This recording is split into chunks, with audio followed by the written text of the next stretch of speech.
Good afternoon, everyone. It is noon on a Thursday. We're glad to have you here for our weekly Lunch and Learn. And today we've got Ben Goddard. He's from our Utah office. Ben's going to be going through RTK versus PPK and where you would use one or the other. So without any additional comment, Ben, the floor is yours. Thank you, Douglas, and welcome everybody to another Lunch and Learn. We're very, very happy to have you here. And without any further ado, we're going to just jump right into it. Today, we're going to be talking about PPK versus RTK. What is it? Why is it important? And why should you be utilizing one or the other of these? First, I'm going to jump right into what is PPK. PPK stands for post-process kinematic. In other words, we're going to be using a process after we collect our data to make corrections to that data and ensure that we're able to tie that to real world, to the Earth. Typically, we do this after 24 hours to 48 hours. We need enough data collected by satellites and other base stations throughout the nation to be corrected by the National Oceanic and Atmosphere Administration using a system called OPUS. And that's where we're going to be able to find these updates and this information is going to their website. It's a free website. But like I said, we need that 24 to 48 hours for them to really be able to look at all of the satellite data, where the satellites were, and look at their ground stations on the ground and how they coincide with each other to get that really accurate implementation and precision that we need for our flights. With PPK, we do have the ability to achieve that 1 centimeter accuracy on the ground and sometimes better. But that's really what it's all about, is finding that accuracy. So when we're talking PPK RTK today, we're talking accuracy. So PPK, we're looking post-processing. So after we've collected the data, we're going to go gather the information for the satellites. So the inverse, RTK, real-time kinematic.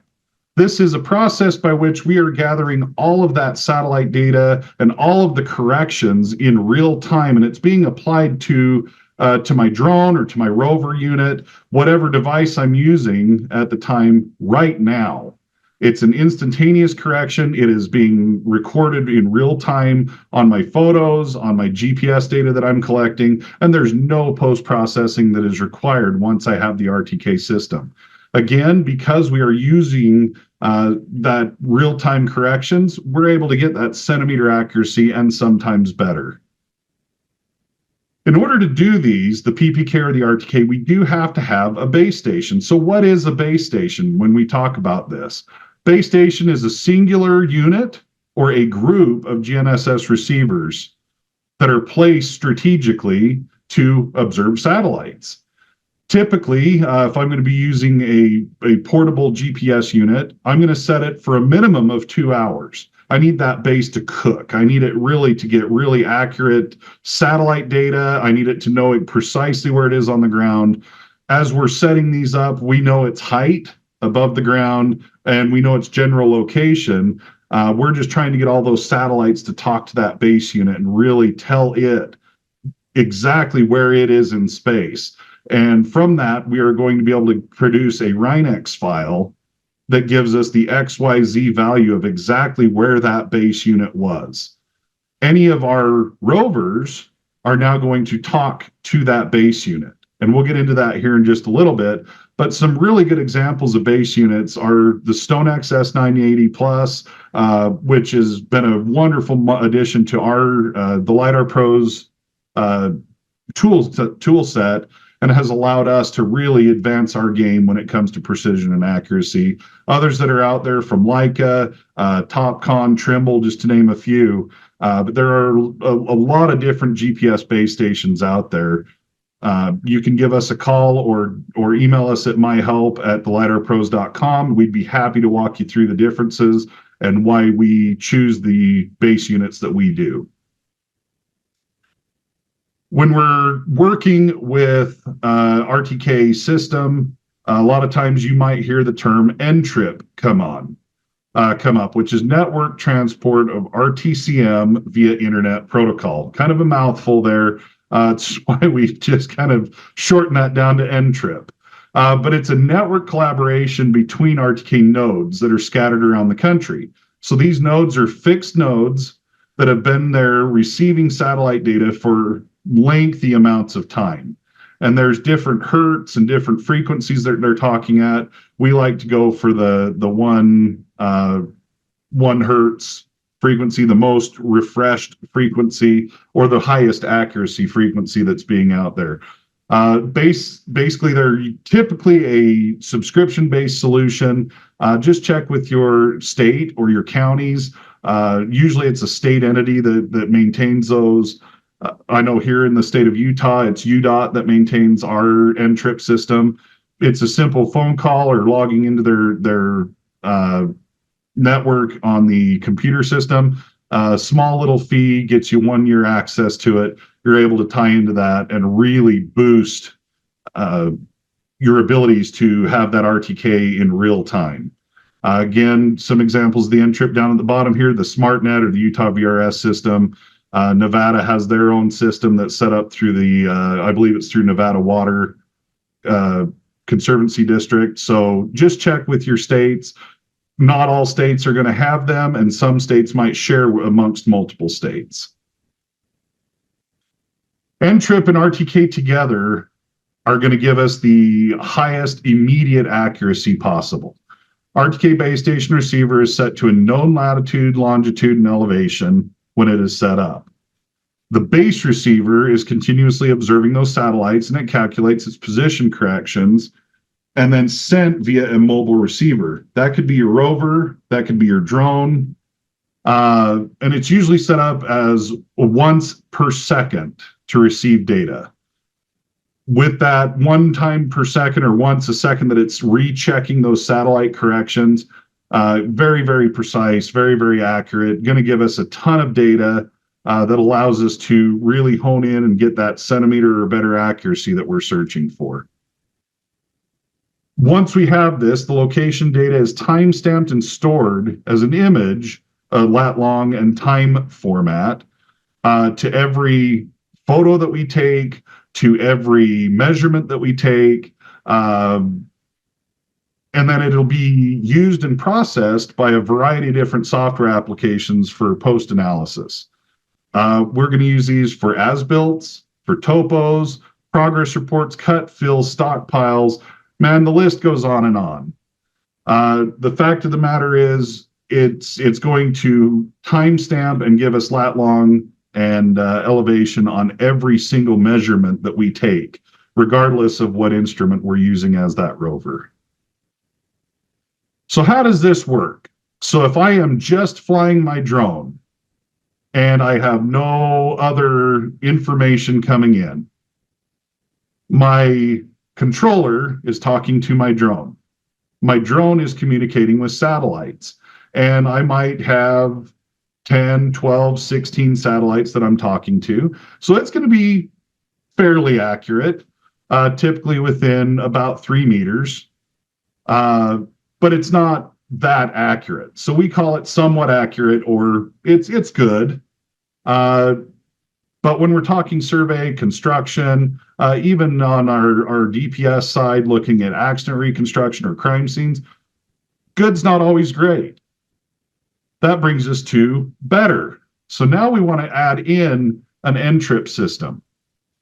Via an internet connection, our handheld device is going to talk to that NTRIP system.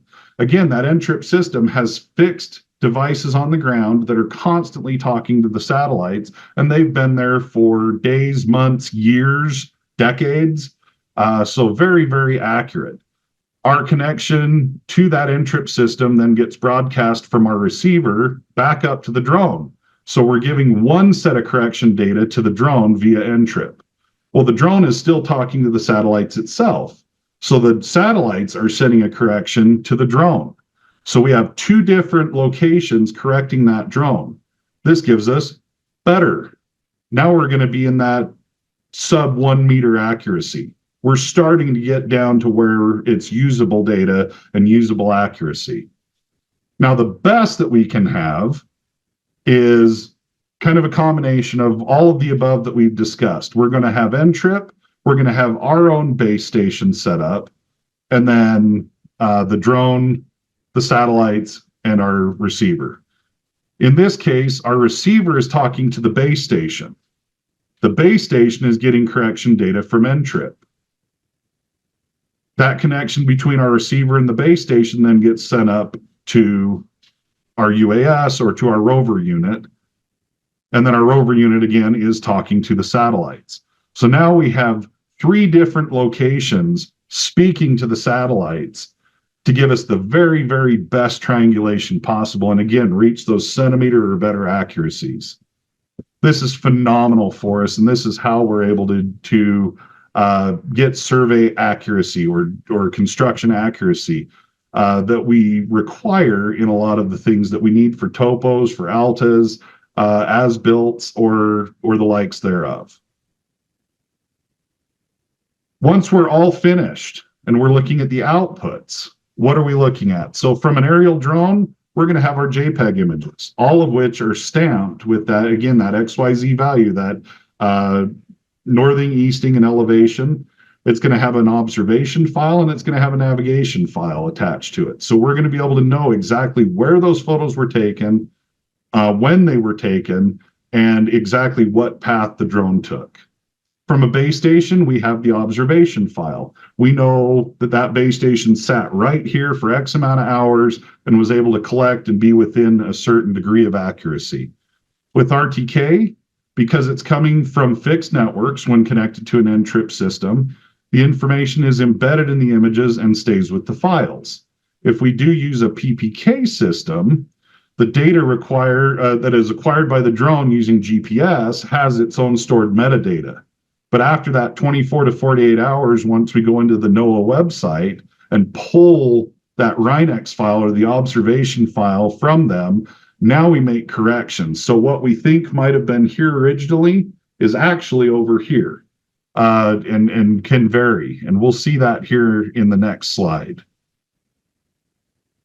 So what you're going to see is an image that was shot with an Evo 2 Pro without RTK. We have our projected point where it thinks it is, and we have our actual point that we were shooting for. So without RTK, again, we have about that 3-meter accuracy error. And you can see very, very clearly that that's exactly what we had here with no RTK. This is just the drone speaking to a very limited number of satellites.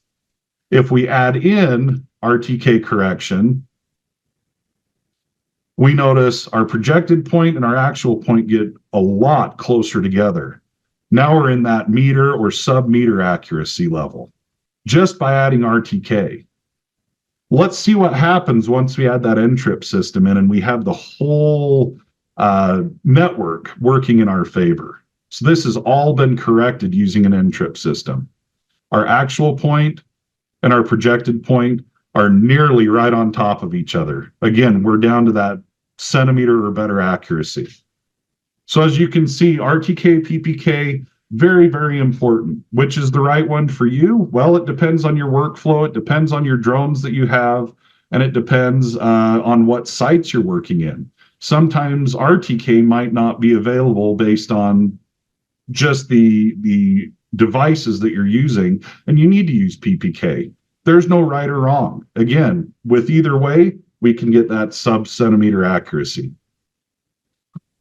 Again, folks, if you have any questions or you'd like any other additional information, or if you'd like one of our pre- and post-flight checklists that we have that are a digital copy and able to be seen on your cell phones, hit us up at myhelp@thelidarpros.com. We'd be happy to answer any questions that you have.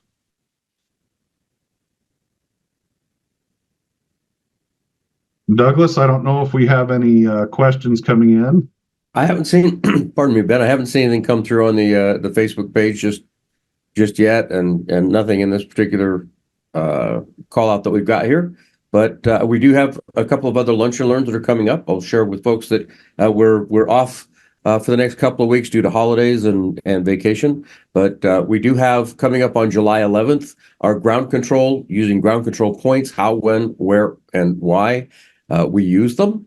So folks, you want to sign up, get ready for that one or register for that one. That will be part of our mapping series as well. This lunch and learn that you've just watched is part 4 of our Lunch and Learn mapping series. So if you've missed this one, be sure to look out at the chapters on the YouTube page here, and you'll be able to see some of our other Lunch and Learns that we've had on the topic of mapping. So this brings us to the conclusion of another one of our Lunch and Learns. We look forward to seeing you on Thursdays at noon. Ben, excellent job today. Thanks for explaining the differences between PPK, RTK. Thanks for those of you that are on Facebook watching us live, and for those that attended today. And until our next meeting on July 11th, be safe out there. Bye for now.